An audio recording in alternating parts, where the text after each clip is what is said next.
Mutual ఫండ్స్‌లో మీ investment జర్నీని start చేయటం కోసం ఎన్ని ఇయర్స్ మినిమమ్ మీకుంటే ఇన్వెస్ట్‌మెంట్ స్టార్ట్ చేయాలి అనే క్వెషన్ మీకు కూడా ఉందా?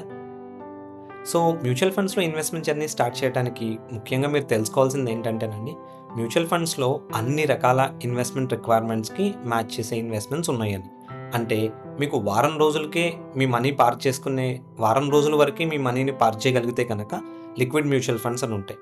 అదే మీకు కనుక ఒక సర్టైన్ టైం పీరియడ్ ఉండి ఒక 3 months or 6 months or 1 year నేను నా మనీని డిస్టర్బ్ చేయకుండా ఉంచగలుగుతాను అనుకుంటే కనుక దానికి రిలేటెడ్ ఫిక్స్డ్ ఇన్కమ్ ప్రొడక్ట్స్ ఉంటాయన్నమాట.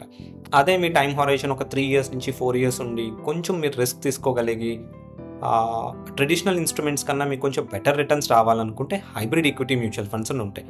అదే మీ investment time horizon 5 years and above ఉంటే కనుక ఈక్విటీ ఓరియంటెడ్ మ్యూచువల్ ఫండ్స్ అని ఉంటాయండి. ఒకవేళ మీ ఇన్వెస్ట్మెంట్ జర్నీ ఫస్ట్ టైం మీరు స్టార్ట్ చేస్తున్నట్టయితే ఎక్కువ వొలటాలిటీ మీకు వద్దు అనుకుంటే కనుక హైబ్రిడ్ ఈక్విటీ మ్యూచువల్ ఫండ్స్తో మీ ఇన్వెస్ట్మెంట్ జర్నీని స్టార్ట్ చేయొచ్చు.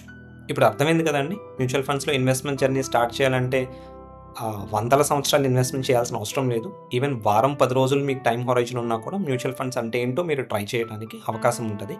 కాకపోతే right category of mutual fund pick చేసుకోండి.